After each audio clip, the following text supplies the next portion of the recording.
अब आपको हम एक ऐसी खबर की तरफ लेकर चलते हैं जिसका ताल्लुक तो जिस मुल्क से है वो मुल्क है जी स्वीडन। जी, स्वीडन की ये खबर है, लेकिन इसका ताल्लुक कुछ पाकिस्तान से भी बनता है, क्योंकि अगर पाकिस्तान की बात की जाए तो पाकिस्तान में कहा यह जाता है कि एक अंदाजे के मुताबिक कोई तकरीबन 60 से 70% शादियां जो होती हैं वो कज़न मैरिज होती हैं। जी, कज़न मैरिज। लेकिन स्वीडन में अब कज़न मैरिज पर मुकम्मल तौर पर पाबंदी लगा दी गई है और अब उसमें यह भी मामला किया गया है कि अगर आप किसी दूसरे मुल्क से अपनी कज़न को ब्याह कर स्वीडन ला रहे हैं तो भी वहाँ पर यह पाबंदी है। ये पाबंदी क्यों लगाई गई और ये पाबंदी 2026 से मुकम्मल तौर पर लागू हो जाएगी, इस हवाले से हम बात करेंगे। हमारे साथ हमारे नुमाइंदे आसिफ शब्बीर साहब मौजूद हैं, हमें बताएंगे कि जी स्वीडन में ये जो कज़न मैरिज की पाबंदी है उसका क्या मामला है। जी आसिफ साहब बताइएगा।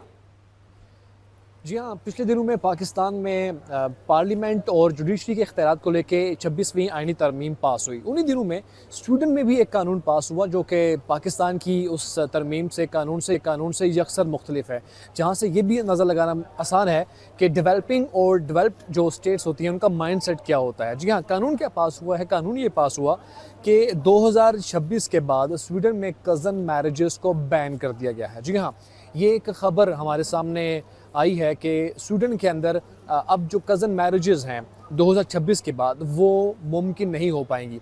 इससे पहले कि ये बात करें कि यहाँ पे कज़न मैरिजेस की रेशो क्या है, लेकिन ये जानना ज़रूरी है कि अगर इसको हम कंपैरिजन इसका पाकिस्तान से करें तो ये बड़ा आसान है ये बताना कि पाकिस्तान के अंदर मैरिजेस कौन सी होती हैं। ऑब्वियसली एक मुहतात अंदाजे के मुताबिक पाकिस्तान के अंदर मोर देन 70% तो कज़न मैरिजेस का ट्रेंड आज भी जारी है, जो कि शायद आने वाले 8-10 सालों में इसी रेशो के साथ चलता रहे।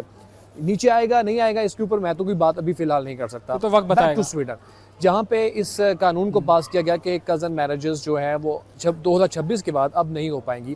तो जब इसको हमने मज़ीद इस पे रिसर्च की कि आखिर क्या ये रेशो क्या है स्वीडन के अंदर जिसके बाद ये कानून पास करना पड़ा, तो सामने ये आया कि ना होने के बराबर, अच्छा, बिल्कुल ही एक कम तादाद के अंदर कज़न मैरिजेस स्वीडन के अंदर होती हैं। इनफैक्ट यहाँ पे मैरिजेस का ट्रेंड ही उस तरह से नहीं है।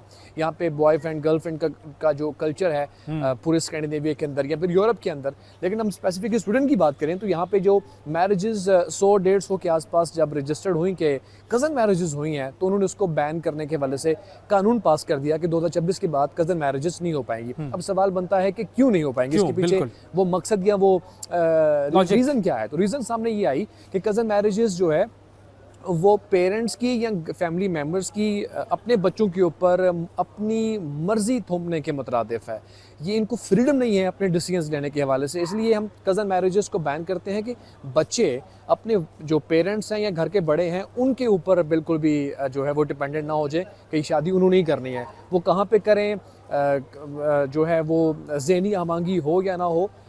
ये सारी रीज़न्स की वजह से यहाँ पे कज़न मैरिजेस को बैन कर दिया गया है 2026 से। नॉर्वे इसका नेबरिंग कंट्री है स्वीडन का, वहाँ पे भी यही सूरत हाल है। वहाँ पे भी जो है ख़बर हमारे सामने आई थी कि वहाँ पे भी कज़न मैरिजेस अब नहीं हो सकती। और जो ख़ास बात ये है कि वो लोग जो स्वीडिश नेशनल हो चुके हैं या होने वाले हैं वो भी cousin marriages back to their countries जाके नहीं कर पाएंगे। मतलब जो लोग पाकिस्तान में रहते हैं उनके कज़न्स और वो यहाँ के नेशनल हैं, वो ये सोचते हैं कि ओके हम जाके वहाँ से कज़न मैरिजेस कर लेते हैं और वहाँ से बीवी को यहाँ हस्बैंड को यहाँ पे ले आते हैं, तो वो भी स्वीडन का ये कहना है कि cousin marriages out of country भी आज के 2026 के बाद जो है वो मुकम्मल तौर पे बैन होगी। ठीक है, शुक्रिया अदा करेंगे जी। आसिफ शब्बीर साहब हमारे साथ मौजूद थे और एक अजीब ही मंतक की बात कर रहे थे कि स्वीडन जो है उसने मुकम्मल तौर पर बंद कर दिया है, बैन कर दिया है कज़न मैरिजेस को और 2026 से ये बैन जो है वो इम्प्लीमेंट हो जाएगा। अब मसला इसमें ये आता है कि अगर कोई पेरेंट्स के दबाव और ज़बरदस्ती के बग़ैर अपने कज़न से शादी करना चाहे तो फिर वो क्या करेगा?